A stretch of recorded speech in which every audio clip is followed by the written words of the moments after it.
is a meme? This is what Merriam-Webster's dictionary defines as a meme. An idea, behavior, or style, or usage that spreads from person to person within a culture. Memes, discrete units of knowledge, gossip, jokes, and so on, are to culture what genes are to life. What does that mean exactly? So basically, we can look at a meme as sort of an inside joke, something that a lot of people are in on, maybe not even people who know each other personally. A big inside joke that a lot of people know about. So that's what we're going to be looking at today. Today we're going to be looking at what memes are, where they come from, how they're used today, and why they are important. And now we're going to be more specifically looking at memes that come from the internet, because the internet community is the largest community on the planet. And when you think of the word meme, you typically think of internet memes. And we're going to talk about internet memes, so we're going to go all the way back to the start of the internet in the 1980s. One of the first ever memes that everyone started using on the internet, on the early internet, was leaked speak. Now, leaked speak is basically just taking a word and swapping out certain letters with numbers or maybe even other letters in some instances. Leaked speak, also known as hacker code, was one of the first big memes that people on the internet started using. And it was really popular. The big reason this became a meme was because at the time, online images weren't a thing. So this is how people would, identify something. This was something that was really easily identifiable, which classifies it as a meme. Now, leaked speak is also still really popular today. A lot of people still use it in things from video games all the way to social media accounts. And it was one of the first ever memes. But then we were able to send each other images, and that leads us to the 1990s. The 90s had a lot of different memes because now people were able to create and send images to each other. One of the biggest memes of the 90s was the hamster dance. And as the name implies, it involved hamsters dancing. Now, the hamster dance was really popular, and it was a GIF. A GIF is basically a cross between a photo and a video. It's a moving image. So, think of this. In the 1990s, a computer took minutes on end just to load a single image. So people, imagine how long a GIF would take. People would sit in front of their computers watching as the hamster dance loaded slowly onto their computer. Thank God I was not alive during this time period.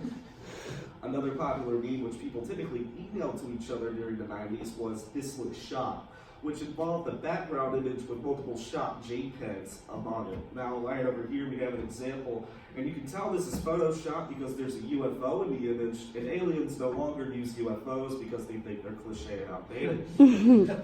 And then another meme, which is more of a late 90s, early 2000s meme, was First, which is not funny. First basically was just going onto a website on someone's post, and if there was no comments, you just commented the word first. Not very funny. Now, I'm a Darwinist, so I believe people who are a fan of this meme will just get phased out naturally by natural selection.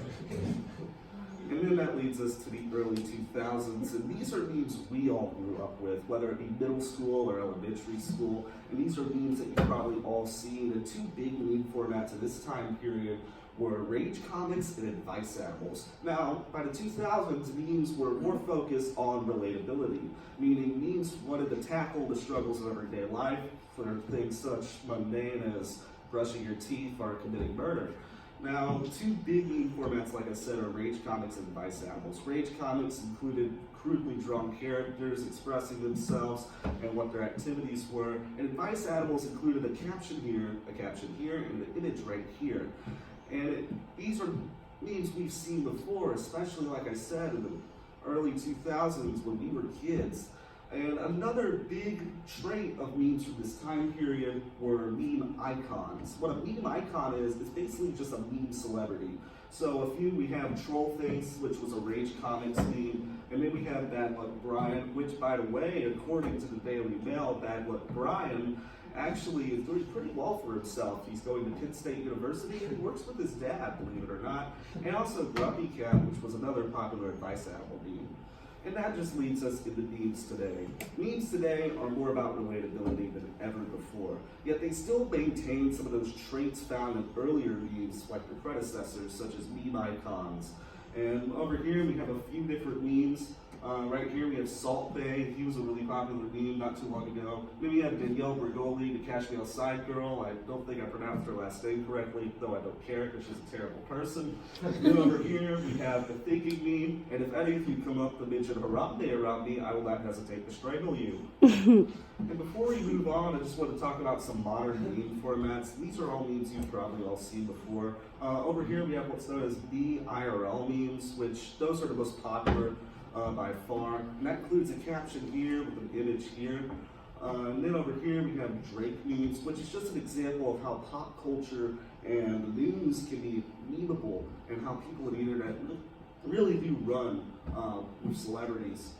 And then right here, we have an example of a wholesome meme, Rare Puppers, which that's just a meme you can send to your grandmother or your mom. That's also a really popular meme. And then another specific genre of memes I wanted to cover were memes that talk about certain cartoons. The reason these memes are interesting to me is because these memes are typically created by and enjoyed by people who grew up with these certain properties. So for instance, a meme such as Shrek or SpongeBob, that's probably going to be enjoyed by people around our age, as to where a meme about He-Man or the Care Bears cartoons from the 80s and 70s will be enjoyed by someone slightly older. Now you're probably seeing all these memes and you got to be thinking, where are they coming from? Well, I'll tell you. Most of your memes come from the website 4chan. Now 4chan, I don't recommend you go there. It's not a nice place. If you do, bring a weapon. I'm just telling you right now. Keep your eyes straight. Don't go to any tabs that you're not supposed to. It's not a good neighborhood. And then if the meme becomes popular enough there, it typically goes over to the website Reddit. And Reddit, it's much nicer. It's a gated community. Everyone knows each other. All the houses are really nice. And the only similarity between these two websites is that they both have a major drug problem that drugs memes, but I guess that's not so bad. And then if the meme becomes really popular on Reddit, then it moves over to your major social networking sites such as Instagram, YouTube, and Twitter. And this is when the meme is at its height. This is the mainstream appeal, as we refer to it. And this is when everyone is enjoying the meme and everyone likes it a lot. But when you reach your height, you can only go down. When the meme reaches Facebook, this is when your parents are enjoying it, not really anyone else, maybe your grandmother. This is what we refer to as the death period for a meme. This is when the meme begins to die. And hey, isn't it interesting how a website originally designed for college students is now primarily used by people who haven't seen the inside of a college in more than 80 years. And then, this is just when the meme is dying. It does not officially die until Jimmy Fallon uses it on his show. As for example, here you see Michael Phelps with his original meme, which the reason it's dead is because none of you realized that meme existed until now because it was so long ago when Jimmy Fallon killed it. Sometimes memes come back through circulation, however, for what we know as ironic appeal. That's when a meme comes all the way full circle and people begin enjoying it again, but for a different reason. Instead of laughing with the joke as we were before, we are now laughing at the joke. And in fact, people still enjoy it, even though it became unfunny a long, long time ago. And now, I want to get serious for a second. In 2017, FCC Chairman Ajit Pai wanted to remove net neutrality. If you don't know what net neutrality is, it's what lets you have free internet. Net neutrality being removed would cause a lot of problems, and it was removed last year. Basically, net neutrality keeps corporations from monetizing your internet and slowing down your internet at their own will. Think of cable, how you can't select individual channels to buy, but you have to buy packages of channels. Now imagine this, but with your internet and with the websites you visit, such as Instagram and YouTube. What he wanted to do, well, what the corporations wanted to do, was monetize the internet, which they haven't done it yet, but I'm scared to see what the future looks like. But since this would impact mostly people with the internet, how do they retaliate? Through memes. Here's a couple of Ajit Pai memes. They're mostly aimed at him because that's where the public has most of their distaste. Now, think of this. These are people who are getting the word out through memes. In fact, I didn't know about net neutrality until I saw a meme about it, which made me study more about it. And that's what got me concerned about my own internet.